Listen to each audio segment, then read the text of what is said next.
Good morning. Whenever we gather in this sacred space, it is made more sacred by the presence and attention of each and every one of us. Whether we are here in the sanctuary or attending by live stream from places far and near, or viewing sometime in the future, we are here together. I invite those here in person to turn to the camera and greet our live streaming friends. Let us take a moment now to greet one another.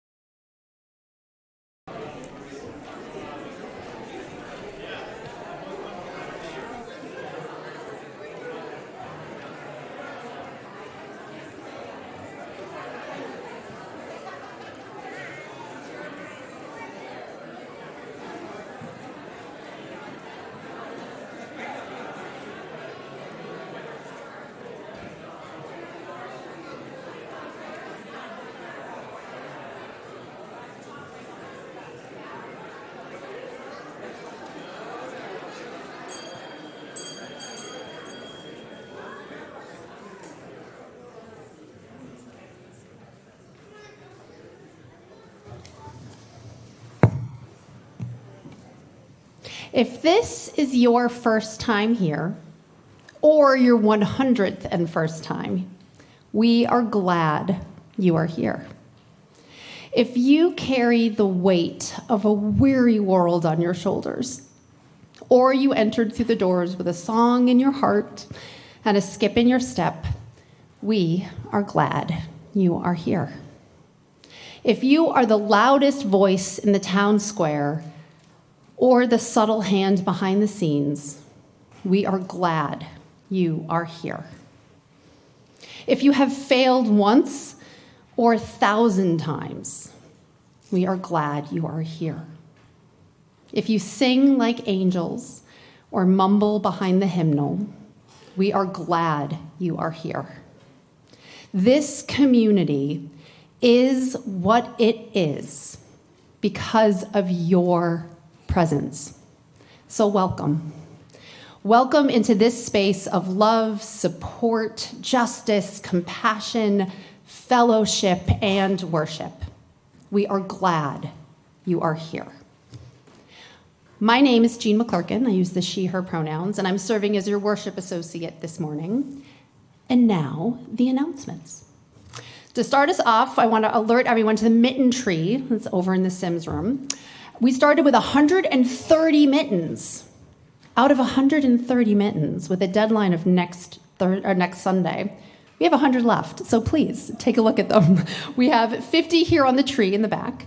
We also have 50 that are virtual, and you can access the virtual mitten trees. Oh, and if you look to the back, there is a QR code there for the virtual. Thank you very much.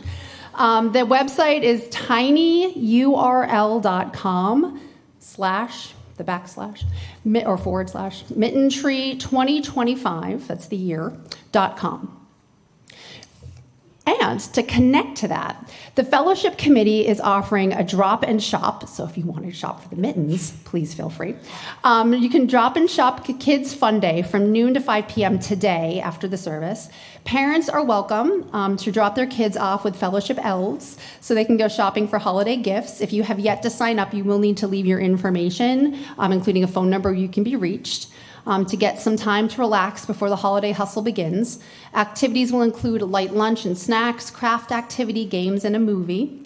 The service is offered free of charge to all WIS families. I know for me, joining this church, this was one of the most wonderful things to know that this is available to people in the community. So please see Donna Reed or Brenna for more information.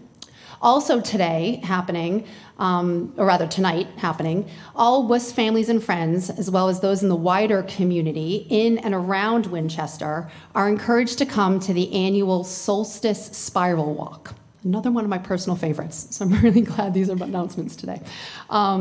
It's later today at 5 p.m. Cider and treats will be served. Walking the spiral is a treasured WIS tradition. Every state I've been in with a WIS church, we've had a spiral walk, and it's amazing. Offers a time for stillness and contemplation in a season that is filled with a lot of activity for grown-ups. It's also a lot of stress. So come enjoy the beautiful setting and singing and experience the stillness of the night before the coming of the light.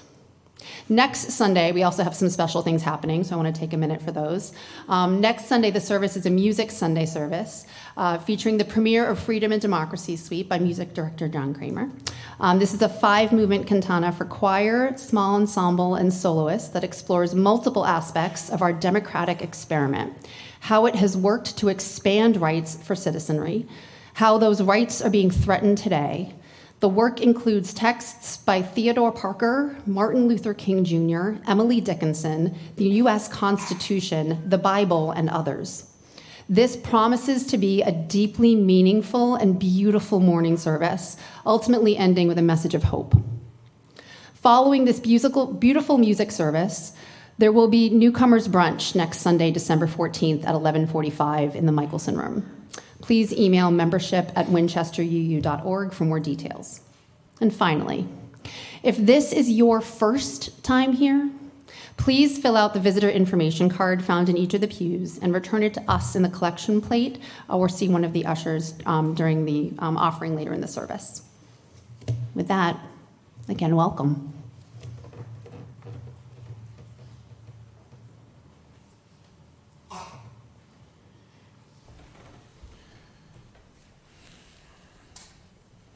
In the midst of a world marked by tragedy and beauty, there must be those who bear witness against unnecessary destruction and who, with faith, rise and lead in freedom, with grace and power. There must be those who speak honestly and do not avoid seeing what must be seen of sorrow and outrage, or tenderness and wonder. There must be those whose grief troubles the water, while their voices sing and speak refreshed worlds.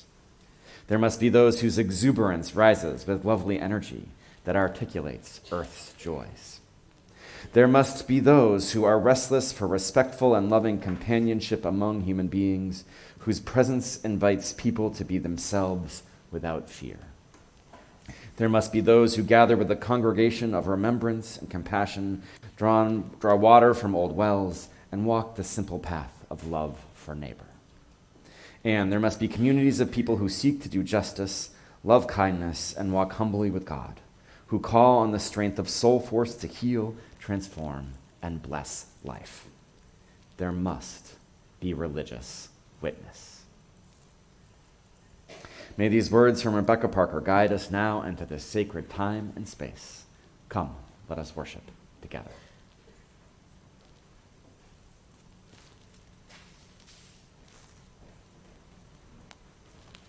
Now invite Lydia Sushi to come and light our chalice.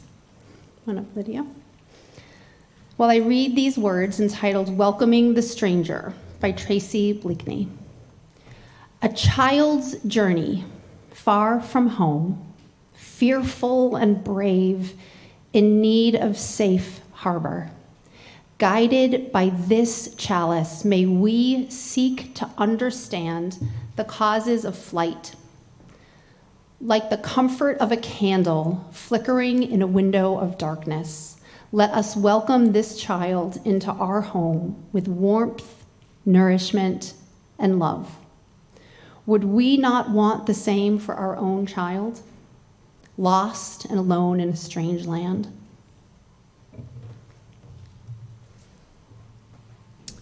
And now these words from Megan Vassar will invite us into our Advent wreath candle lighting as Jean lights those candles for us this morning. Megan wrote, "Each week until Christmas, we light a new candle on the Advent wreath. The circle of greenery reminds us of the eternal circle of life without beginning or end. And the candles remind us that we are each called to emit our glow amid the pain and suffering facing our world. The light of Advent grows brighter and brighter, guiding us towards personal peace, shared joy, and more love. This morning, we light the second candle. We light this candle as a symbol of our longing for peace. We bring our hope into the world when we practice peacemaking. Our caring community aspires to be a source of freedom from violence and exclusion. May we become the ones we have been waiting for, as June Jordan writes. Together, may we strive to create a lasting peace." I now invite us to rise in body or spirit as we sing hymn number 226, found in the gray hymnal, Peace, Look East.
I'd like to invite all of those who are young and young at heart to come forward for a story.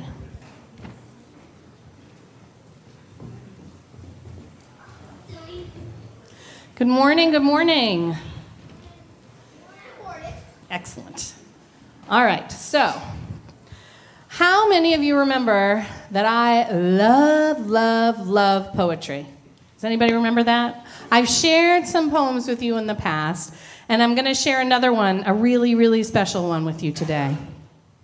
It's a poem called The New Colossus by Emma Lazarus. Lazarus was the great-great-granddaughter of Portuguese immigrants who came to America from Brazil. They were Jewish, and they fled to America as exiles, which means people who were forced to leave their country and live outside of their home country. They had to do that to escape religious persecution from the Inquisition, which was a Catholic Christian attempt to convert everybody to Christianity. So Lazarus's family became very successful in the 200 or so years where they were in America before Lazarus was born. When she was a young woman in New York in the 1800s, which is about 250 years ago, there were many people immigrating to America, many Jewish people especially immigrating to America. She was able to spend time writing poetry and working with groups that were trying to help these immigrants get what they needed to survive and thrive, just like her family had when they came to America. Her poem is especially important as it's inscribed at the bottom of the Statue of Liberty. Have any of you seen the Statue of Liberty in person? You have? It's kind of small, right? It's kind of small. It's small, right? It's not small? No? Oh, it's big? It's big? Okay. Oh, okay. So at the pedestal it's big, at the crown it's small, Piper says. All right. So it's pretty big. You might even call it colossal. Does anyone know what colossal means? Something really, really big, right? A colossus is something really big. And when Lazarus wrote her poem, she intentionally compared the Statue of Liberty to another famous statue called the Colossus of Rhodes. Here are a couple pictures of the Colossus of Rhodes. You see it there? The island of Rhodes was in Greece, and they were very proud of themselves for having never been invaded by a foreign army. They built this gigantic statue as a testament to their strong army. They were very proud. Nobody now knows exactly what the statue looked like back then, but in Lazarus's time, they thought that one one leg stood on one side of the entrance to the harbor, and the other leg stood on the other side, sort of straddling the entrance to the harbor and the entrance to Rhodes. This is important to know when we read the poem. So we're going to read her poem. First, let me see you stand like the Colossus of Rhodes. Go ahead, stand up. Show me your best Colossus of Rhodes. Oh, very nice. Nice straddling. Everyone's doing a very good job with the straddling. All right. And now let me see your best Statue of Liberty. Very good. Yes. All right. So feel free to stand like them while we read the poem, okay? So here's the poem on the screen. And I'm going to read it for you. And I'm going to read it, and I'm going to kind of tell you what some of the words mean, because Lazarus lived a long time ago, and the words are kind of strange to us now. Okay, so go ahead and keep standing if you want. You can stand through the whole thing if you want. Okay, not like the brazen giant of Greek fame. She's talking about the Colossus of Rhodes, with conquering limbs astride from land to land. Here at our sea-washed sunset gates shall stand. She's talking about New York Harbor, where the Statue of Liberty is. A mighty woman, Our Lady Liberty, with a torch whose flame is the imprisoned lightning, and her name, Mother of Exiles. From her beacon hand, her hand with the torch, like a lighthouse showing people the way to safety, right? From her beacon hand glows worldwide welcome. Her mild eyes command the air-bridged harbor that twin cities frame. So Lady Liberty, the Mother of Exiles, is standing in the harbor, welcoming everyone from the wide world, right? Okay, she goes on. Keep, ancient lands, your storied pomp, cries she with silent lips. She's saying, the ancient Greeks in Rhodes can keep their colossus about their strong army. You can keep it, she's saying. It's unimportant to us to have Lady Liberty. Instead, our colossus says something more important. Give me your tired, your poor, your huddled masses yearning to breathe free. She's saying, we'll take care of people who need help, who are scared of being hurt or put in jail. The wretched refuse of your teeming shore, the people who are unwanted by the governments of their countries, like Lazarus's family and so many immigrant families. Send these, the homeless, tempest-tossed, to me. I lift my lamp beside the golden door. She's saying, I light the way to freedom and safety. It's a pretty powerful poem, right? It makes me get a little teary, I gotta admit. Not for Jeremiah. Maybe someday, Jeremiah. So the Statue of Liberty for Lazarus and for so many immigrants coming to America then and now is a symbol of the freedom and opportunity that America provides for people who've had to leave everything behind to try to be safe and have a good life. Her poem challenges us to focus on what America can be: a safe harbor in a storm, a golden door, the welcoming embrace of our mother. Some might say that you all are too young to think about something as hard as what immigrants are having to deal with now. I think that those people mean well, but they're misguided. I know that children, and especially you children, are very good at thinking about these things. You are smart, you are capable, and you are full of compassion. You have open minds, helping hands, and loving hearts, right? And you know about politics. Always very good. Always good. So I know that you can go home and think and talk about ways to help people coming to this country from all over the world to find something that they didn't have in their home countries. It might be safety or opportunities to work and feed their families. Imagine how you would feel.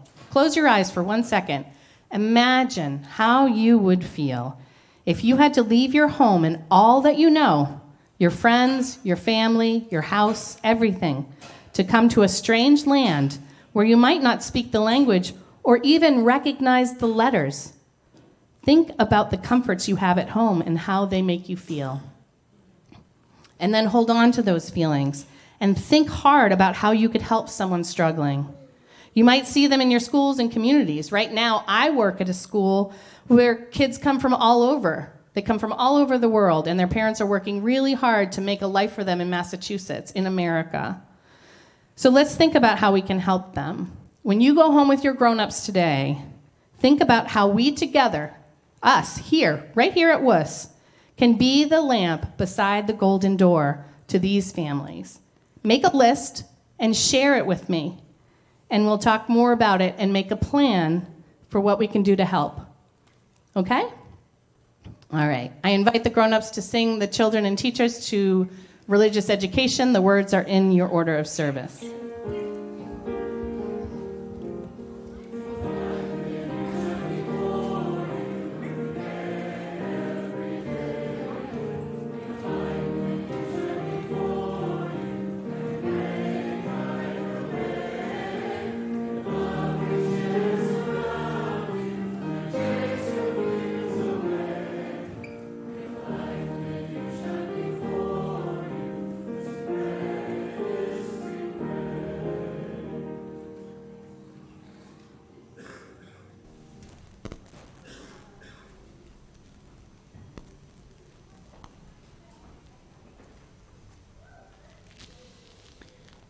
I invite you now to get settled into your space. Maybe you close your eyes. Maybe you ground yourself by placing both feet on the floor. Maybe you take a deep breath in and out. Let us reflect now together on these words by Jessica Vasquez Torres. Source of life, who is known by many names, overturner and illuminator of hearts, we gather with gratitude for the earth and all who journey on it. We give thanks for the interconnectedness of all creation. Support for those without support, stronghold of those without protection, we declare openly the times we have fallen short. From living out the call to justice our sacred stories place upon us. From recognizing the whole of creation as an extension of our being. From hearing the plight of the creation yearning for justice. From seeing the harm our way of life and our policies inflict upon the creation. Source of wisdom, who is known by many names. The Prophet Muhammad asks, what actions are most excellent? To gladden the heart of a human being, to feed the hungry, to help the afflicted, to lighten the sorrow of the sorrowful, to remove the wrongs of the injured. Let us not forget. The psalmist asks, who is fit to hold power and worthy to act in God's place?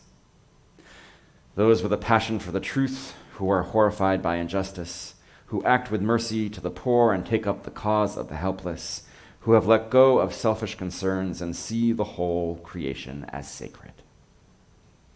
Let us not forget. Jesus, carpenter of Nazareth, asks, what is the greatest commandment? To love your Creator, to love your neighbor, to undermine oppressive powers with life-giving actions, to be in solidarity with all who suffer, to act for justice, and to teach others to act for justice. Let us not forget. Source of justice, who is known by many names, let us not swerve from the path of righteousness that leads us to just and equitable relationship. Open our eyes that we may see the immigrant and undocumented, whose labor enables and sustains our living, the farm worker, the hotel maid, the line cook, the child care provider, the health care worker. Give us the courage to stand with those crossing our borders, escaping economic oppression and political persecution, seeking work to support their families, aspiring to participate in the bounty of the creation. Give us the strength to confront the prejudice and intolerance of those who are fearful, and respond by closing our borders to those who sojourn seeking life and opportunity. Give us the will to leave behind the safety of our sanctuaries and temples, and claim our place in the movement to transform the creation, that our voice, our heart, our spirit will join the voice, heart, and spirit of all who demand to live with respect, justice, and peace.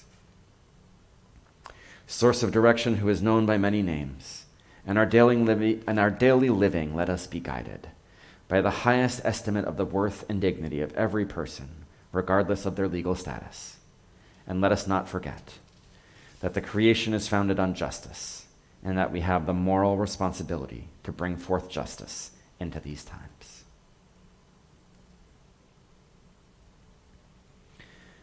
You may come forward and light a candle now if you wish. Let us kindle the light.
We Are Not Guests by Alicia Forday.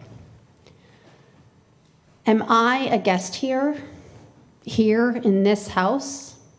Are you? Are we guests here? Here in this house? And whose house do we inhabit? In the small world of our lives, the borders between us, easements, fences, gates, hedges, they serve to delineate, to separate us, to remind us of where my property begins and ends, where your property begins and ends. If you cross over, you are a trespasser or a guest in my house.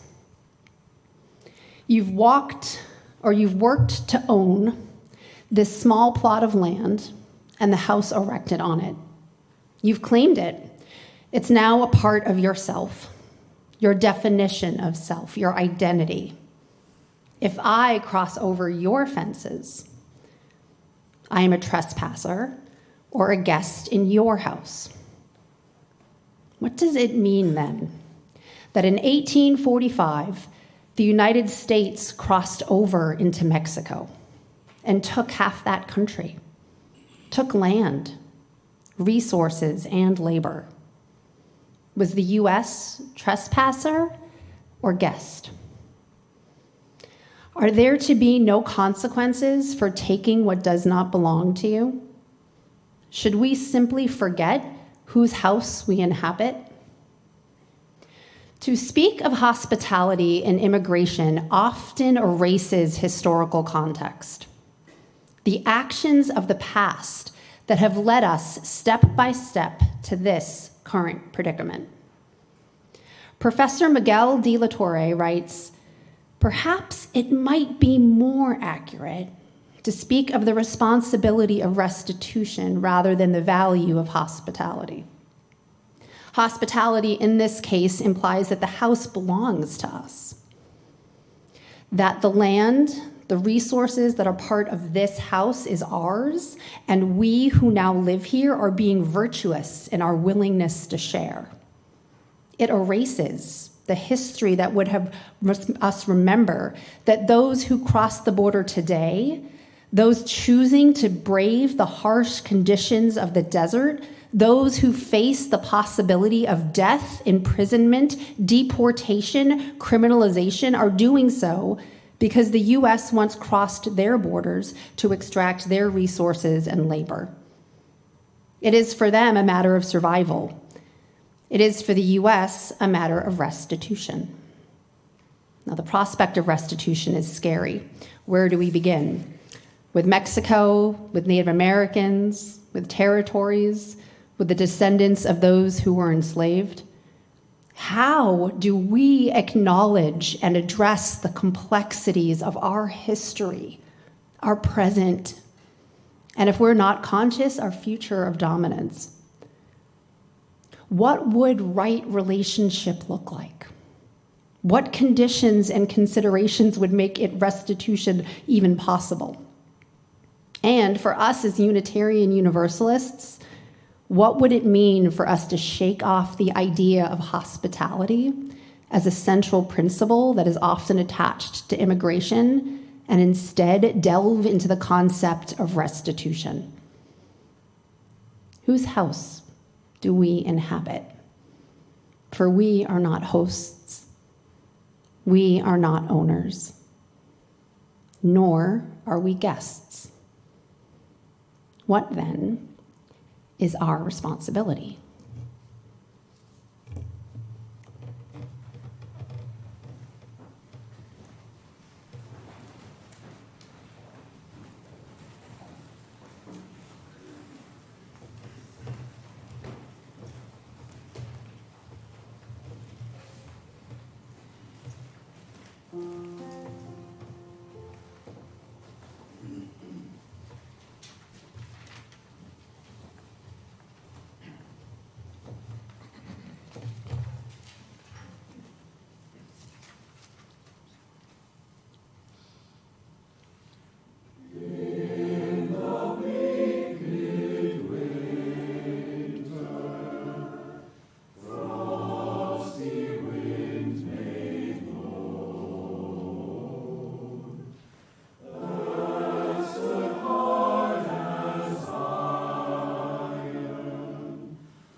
The United States is a country that contains many religious traditions, but yet also remains predominantly Christian in its culture.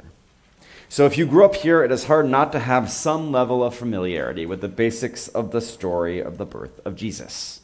Joseph and a very pregnant Mary arrive in Bethlehem needing a place to stay. The inn is full, they stay in the stable, Jesus is born in the manger. The angels celebrate, the three magi come, etc., etc. Right? What is anecdotally less ingrained in our collective consciousness is what happens after the magi leave.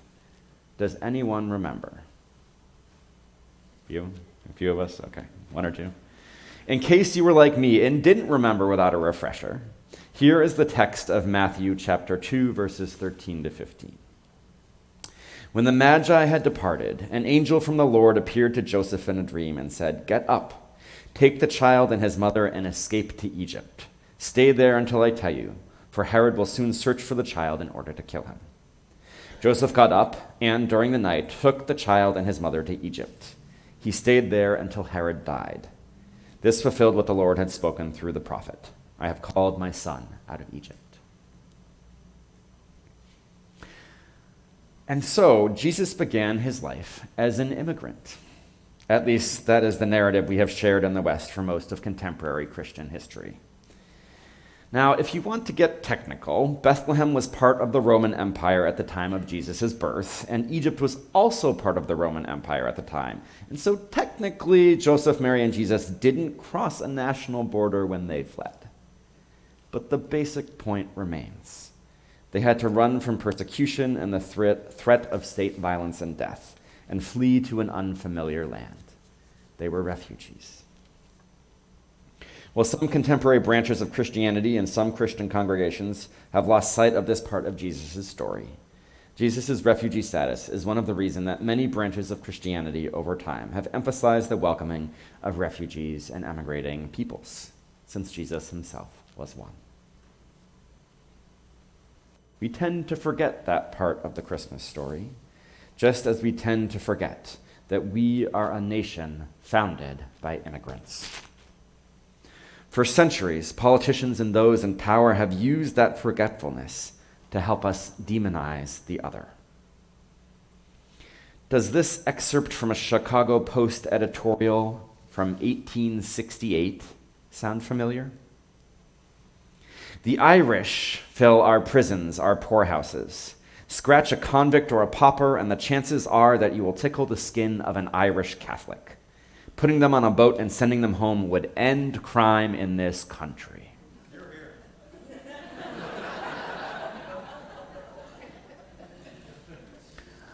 More than 150 years later, the grouping of people who are considered to be other has changed, but the story sadly hasn't, right? Swap out Irish Catholic, and you can fill in a number of groups from today. The demonizing of the other has not changed, just the target. We found a new and different place, a new and different people on which to focus our fears and anxieties. Because fear is where all of this is rooted. Fear that there is not enough for me, and so that someone else is coming in is going to take in when there is already not enough. To be clear, when I say we, I mean we as a country. And while I know that we certainly doesn't include everyone in the country and everyone even in this room in terms of our feelings about this, it does sadly represent our national politics. Because while both Trump administrations have included some horrific immigration policy and choices, between children in cages in his first administration and militarized ICE raids in the current one, Democratic presidents have not been good on immigration either. President Obama oversaw the largest number of deportations over an 8-year presidency ever, and his peak single-year removal rate in 2013 remains the historic high. The Biden administration was sadly no better, outpacing Trump's first 4-year and in the 4-year terms of his office. While the Trump's administration's current abhorrent policies and practices have shifted the political landscape somewhat, In recent decades, anti-immigration messaging has been an electoral winner for Republicans and Democrats alike. Immigration is an issue where we all have failed.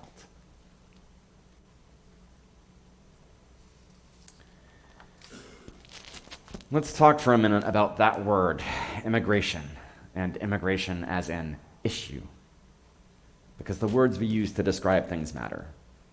It is no accident in the cultural abortion wars that the anti-abortion folk have claimed the wording pro-life. That is a huge value statement there that I am not willing to concede when I talk about abortion. While I support a woman's right to choose, I also consider myself to be pro or for life.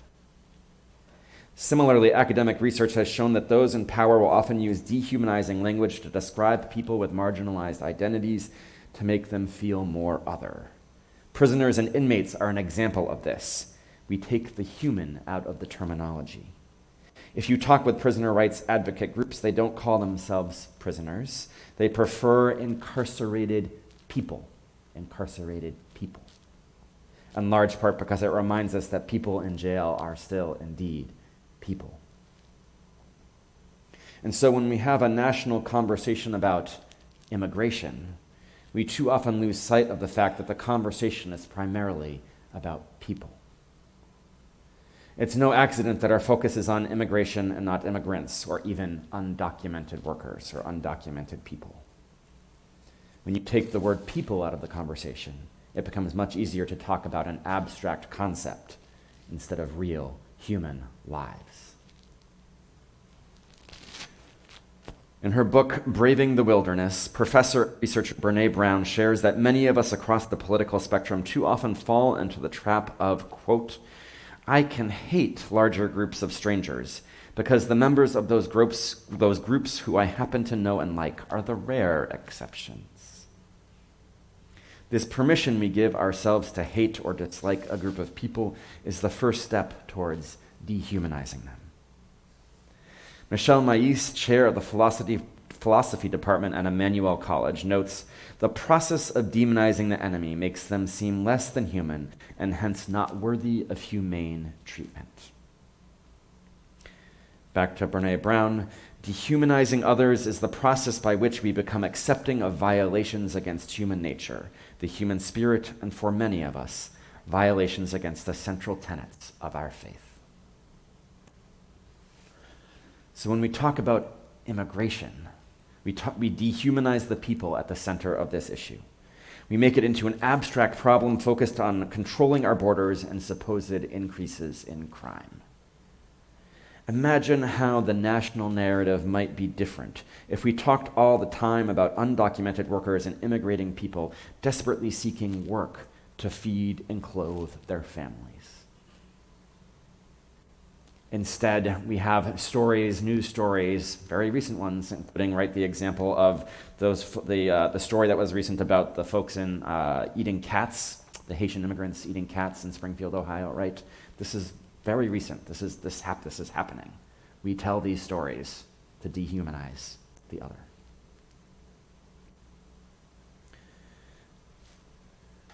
We as a country and a culture dehumanize the immigration issue. So let us take a moment to humanize it with a video.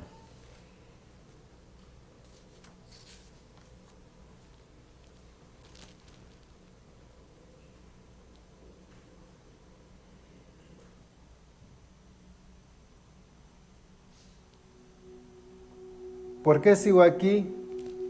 Con mi estadía aquí, mis hijos no se vean en la necesidad de venirse ilegal. Aunque ya están grandes, yo les apoyo económicamente pese a mi sueldo corto.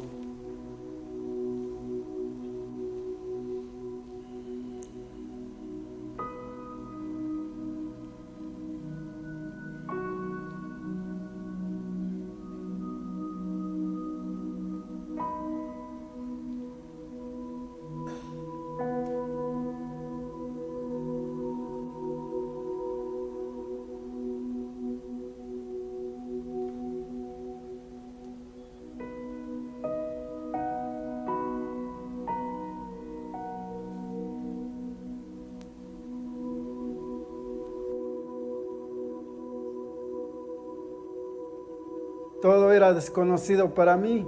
No sabía ni cómo buscar un trabajo. Y las personas que me ayudaron con la venida y me dieron alojamiento, ellos mismos y me llevaron a las agencias. Soy originario de México y tengo viviendo aquí en Europa desde el momento que llegué 15 años. La agencia me envía a una factoría. Mi salario es a $10 la hora.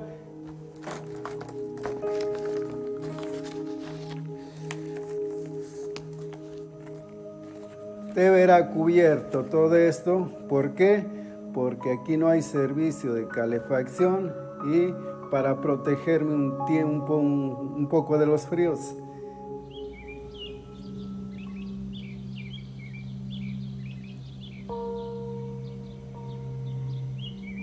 Usted sabe, siendo aquí solo, sin familia, uno no puede estar sin trabajar. Uno tiene que estar activo para cubrir sus necesidades.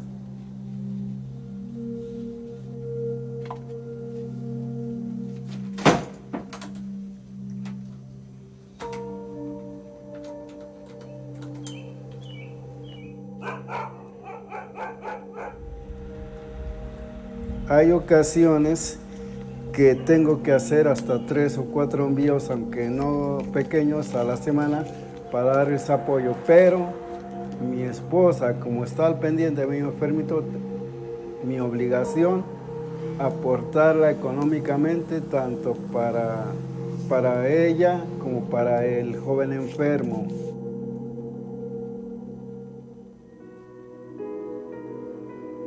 Este país, aunque tengamos una residencia no legalizada, ha sido un buen país para nosotros, y sea que tarde yo mucho tiempo acá o un tiempo mediano, siempre me voy a ir agradecido de este país y de su gente.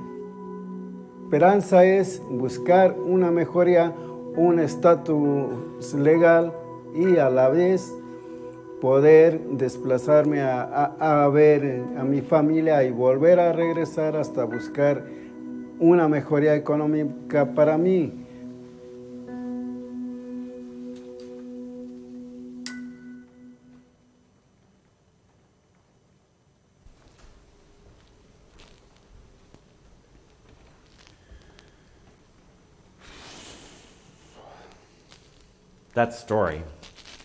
That story and countless like it are the stories we need to be telling about immigration, about undocumented workers, about immigrating people.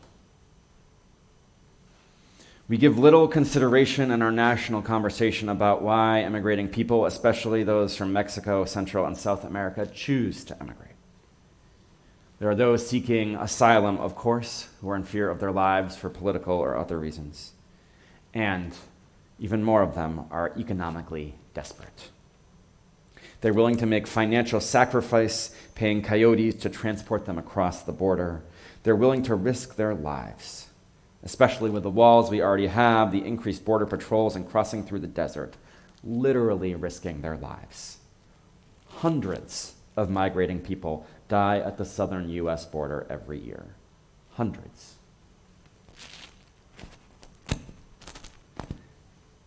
And this, my friends, economics, is what the so-called immigration issue is actually about.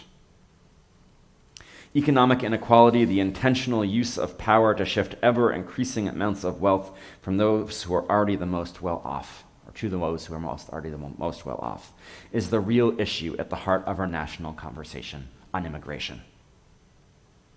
As a significant portion of our population continues to needlessly live in poverty, and as a middle-class lifestyle increasingly tends to feel threatened by stagnant wages and rising costs, as the rich get richer and lower classes struggle, as affordability becomes the hot-button buzzword of the current political climate, many Americans fear not having enough for themselves. The politicians and the wealthy want us to focus on the other, on those people who are coming to take our jobs.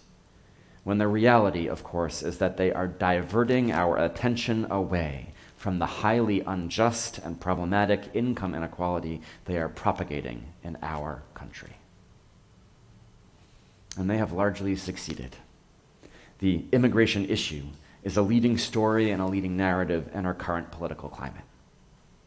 Economic inequality and tax cuts for the rich are not. Our collective anger and blame is misplaced. We need the undocumented workers. It's why our food is able to be so cheap. And yes, it is still cheap, even with inflation. If we had to pay U.S. citizens to do the farm work, if we could even find U.S. citizens willing to do the farm work, our food would be a lot more expensive. And the current administration knows this. If they were really serious about sending home undocumented people, they would go to the farms and meatpacking plants and other places and send all these folks home over and over. But they know the impact would be on businesses. They know the impact it would have on grocery prices. And so they don't. They put on this act. To be clear, it is an incredibly harmful act, but it's an act nonetheless. You don't need me to tell you that what the current administration is doing with ICE and undocumented people in our country is horrific and immoral and against our Unitarian Universalist beliefs and values. You don't need me to tell you that we should be opposing what the current administration has ICE doing in our communities and on our streets. We, of course, need to continue to oppose these attacks on our democracy with letters and protests and community organizing and more. What I hope we can also do is work to change the narrative, the story we have about undocumented people in our country, about migrating, immigrating people. The anger and blame and fear that so many people are feeling in our country, as I said earlier, is misplaced.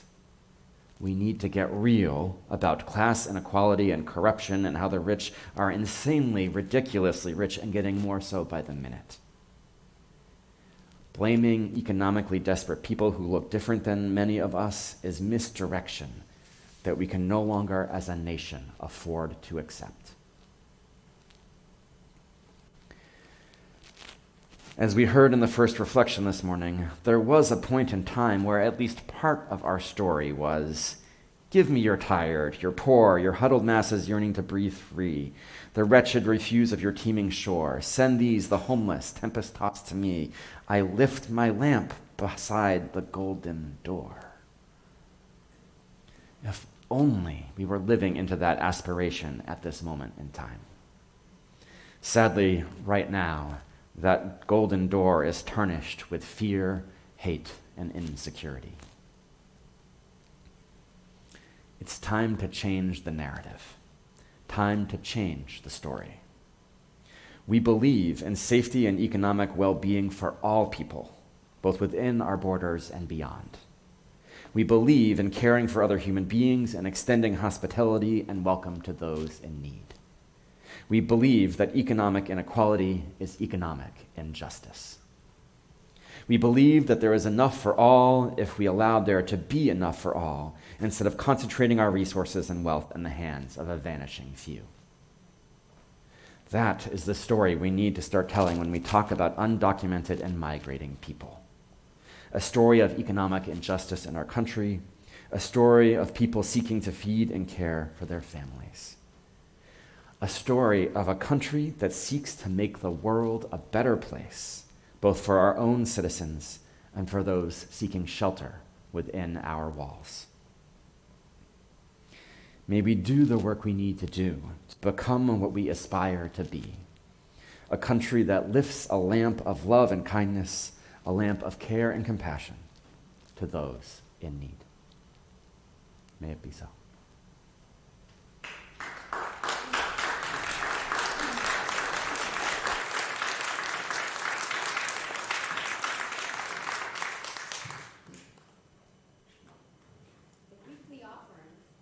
Hello? Yep, there we go. The weekly offering is a practice we engage in as a community. It is our way of giving back in recognition of what has been given. This week, Share the Plate, appropriately, will be allocated to Luce, part of the neighbor-to-neighbor effort to help immigrants as the Immigrant Justice Network of Massachusetts. The details, both for this wonderful organization and for how to give, can be found in your order of service and will soon be available for those participating online. The offering will now be generously given and gratefully received.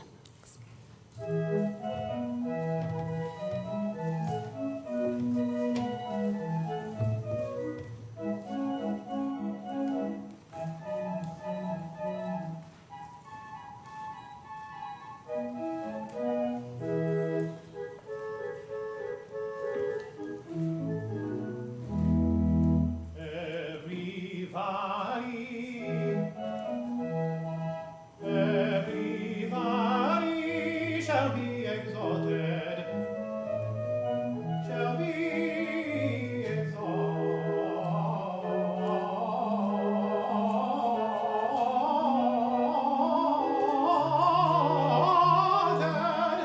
shall be exalted, shall be exalted,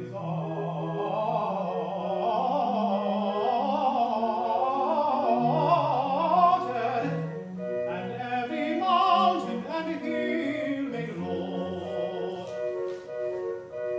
The crooked straight, and the rough places plain.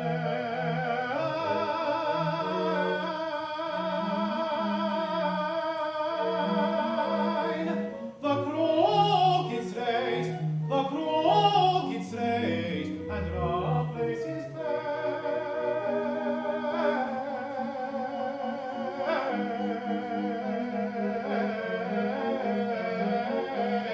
and the rough places plain.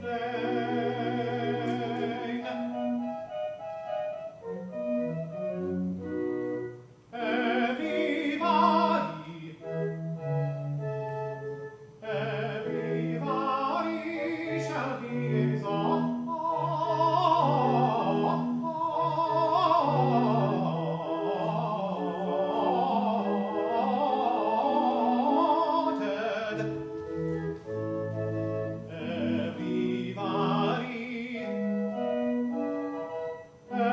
Everybody shall be exalted,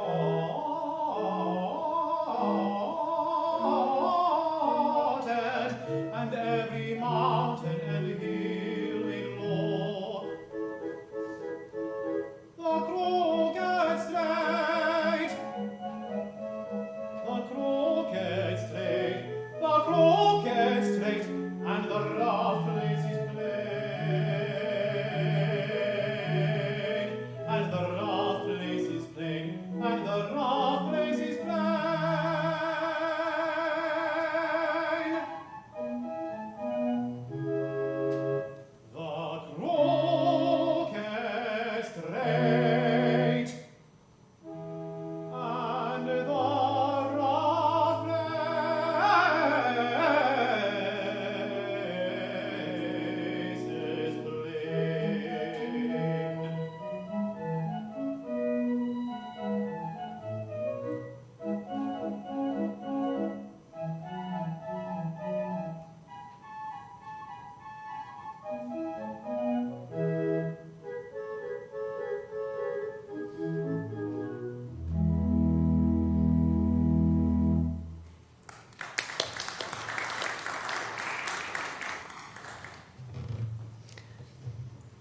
Those who wish to do so are invited to join in the unison affirmation. The words are printed in your order of service. We gather not for ourselves alone, but to use our common power to build the beloved community within and beyond these walls. We create and reaffirm this covenant this day to make justice flourish, to practice compassion amidst difference, and to embody transformative love.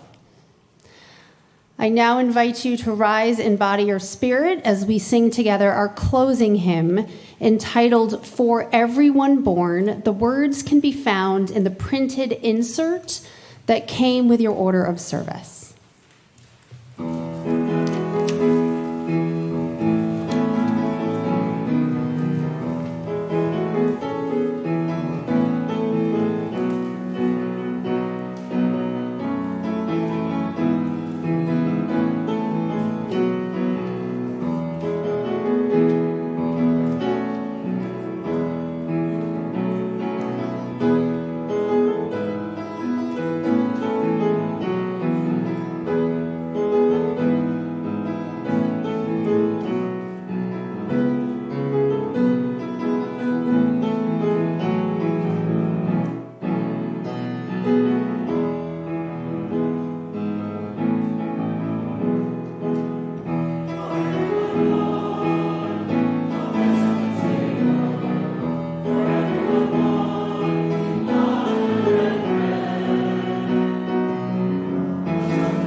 Friends, we are entering the holiday season, and the world is a complicated place.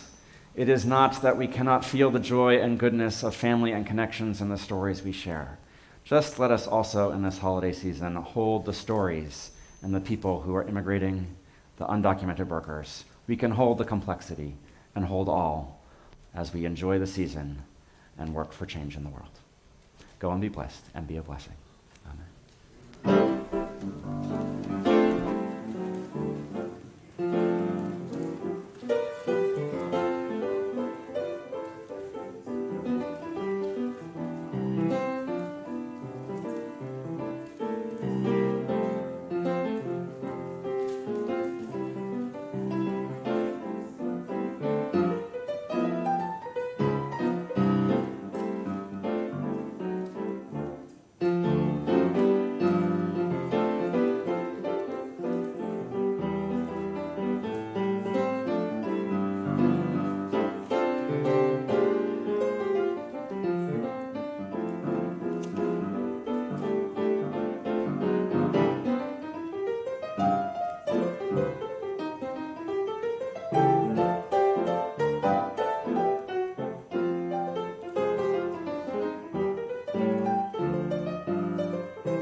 Please join me in reciting together the words for extinguishing the chalice, printed in your order of service.